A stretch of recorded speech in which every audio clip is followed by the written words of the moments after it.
साल 2013 में दिल्ली एनसीआर में एक बदमाश बहुत तेजी से चर्चा में आया जिसका नाम था नवीन बाली। उसे पुलिस गिरफ्तार करती है एक बिजनेसमैन से 50 लाख रुपए की रंगदारी मांगने के मामले में और पूछताछ होती है। उसके बाद उसे हरियाणा के फरीदाबाद के जेल में भेज दिया जाता है। लेकिन जेल में जाने के बाद नवीन बाली शांति से नहीं बैठता है, बल्कि जेल में बैठकर वो एक एक कर बड़ी वारदातों को अंजाम दिलवाता है और आज तक दिलवा रहा है। और इसमें सबसे आश्चर्यजनक बात यह है कि नवीन बाली जब से गिरफ्तार हुआ, यानी कि 2013 से लेकर आज तक वो जेल में ही सजा काट रहा है, लेकिन इसके बावजूद भी वो लगातार एक के बाद एक कई वारदातों को अंजाम देने से बाज नहीं आता। और आज वो दिल्ली एनसीआर के कुख्यात गैंगस्टर नीरज बवानिया का दाहिना हाथ बन चुका है।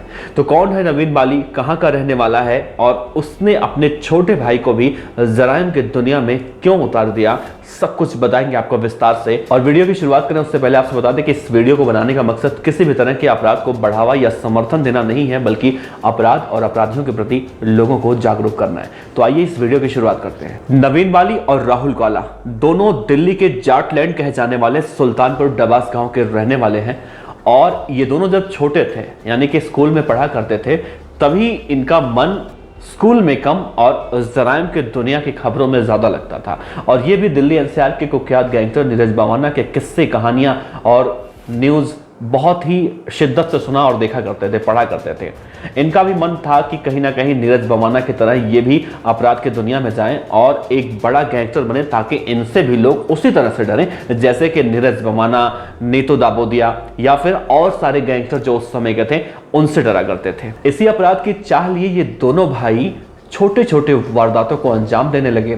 और छोटे छोटे वारदातों को जब ये अंजाम दिया करते थे तो ये स्थानीय पुलिस की नजरों में आ गए और कई बार इनकी गिरफ्तारियां, लेकिन वो वारदात बहुत छोटे छोटे हुआ करते थे तो पुलिस भी इन्हें चेतावनी देकर छोड़ दिया करती थी। लेकिन उस समय किसी को ये नहीं पता था कि जो लड़के आज छोटे छोटे वारदात कर रहे हैं, एक दिन बड़े होने के बाद वो इतने बड़े गैंगस्टर बन जाएंगे कि कितनी बड़ी बड़ी वारदातों को ये अंजाम देंगे, ये सोचना भी बहुत ज्यादा मुश्किल होगा। जी हाँ, तो नवीन बाली और राहुल काला ये दोनों भाई ऐसे हैं जो आज दिल्ली के दाऊद कहे जाने वाले नीरज बवाना गैंग के रीढ़ की हड्डी कहे जाते हैं, दाहिना बायां हाथ भी कहे जाते हैं। ये दोनों ही भाई इतने ज्यादा खतरनाक हैं कि नीरज बवाना के जेल में जाने के बाद जेल के अंदर से ही इन दोनों ही भाइयों का पूरा अपराध की दुनिया में वर्चस्व स्थापित है और वहीं से बैठकर ये एक एक कर बड़ी बड़ी वारदातों को अंजाम देते हैं। तो नवीन बाली के बारे में आज बात करेंगे, राहुल काला के बारे में फिर कभी बात करेंगे। तो नवीन बाली का चेहरा ध्यान से देखिए, यही है कुख्यात गैंगस्टर नवीन बाली। लंबे लंबे बाल, रंग गोरा, चेहरा आकर्षक, शरीर ठीक ठाक। मिला जुला कर कहें तो अगर आप नवीन बाली के संपर्क में आते हैं, अगर कहीं आपको नवीन बाली अचानक टकरा जाता है, तो आप ये नहीं पहचान कर पाएंगे कि नवीन बाली एक गैंगस्टर है जो इतना सीधा साधा हैंडसम सा दिख रहा है। ये लड़का गैंगस्टर है। कई बार इसे लड़कियां देखकर चकरा जाती हैं, ऐसा कहा जाता है। लेकिन नवीन बाली जब 2013 में जेल के अंदर गया तो 2014 यानी कि एक साल बाद उसका भाई राहुल काला भी अपराध की दुनिया में आने के बाद पकड़ा गया और वो दिल्ली के रोहिणी जेल में भेज दिया गया। अब नवीन बाली को ये सूचना मिली कि उसका भाई भी जो उसके जेल जाने के बाद सब कुछ बहुत ही आसानी से संभाल रहा था, उसको भी पुलिस ने गिरफ्तार कर लिया है। और गिरफ्तार करने के बाद उसे कहां डाल दिया है?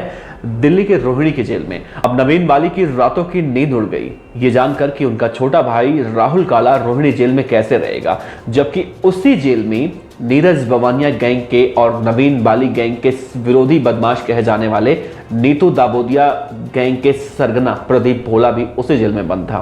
अब नवीन बाली को यह लगने लगा कहीं ऐसा ना हो प्रदीप भोला दुश्मनी के लिए, दुश्मनी की खातिर उसके भाई राहुल काला को मार दे। अब उसने एक योजना बनाई और वो योजना ये थी कि जब प्रदीप भोला की कोर्ट में पेशी होगी तो पेशी के दौरान ही वो कोर्ट में प्रदीप भोला की हत्या करवा देगा। और इसके लिए बाकायदा उसने 6 से 7 शूटर अपने दिल्ली के रोहिणी कोर्ट में भी भेजे। और वहां पर जब बदमाश पहुंचे रोहिणी कोर्ट के अंदर तो वो वकील का ड्रेस पहने हुए थे और उनके हाथ में जो फाइलें थी उन फाइलों के अंदर उन्होंने असलहे रखे थे।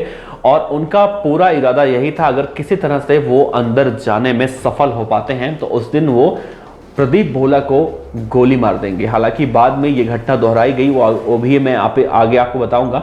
लेकिन प्रदीप भोला को मारने की फिराक में जब ये बदमाश वहां पर गए तो जो सुरक्षा कर्मी थे उन्हें कुछ शक हुआ कि ये वकील नहीं है या फिर ये थोड़ा सा संदिग्ध लग रहे थे। तो उनकी शिद्दत से तलाशी ली गई तो उनके हाथ में जो फाइल थी उस फाइल को चेक किया गया तो उसमें हथियार निकले और इन सभी लोगों को वहीं पर दबोच लिया गया और इनको भी जेल भेज दिया गया।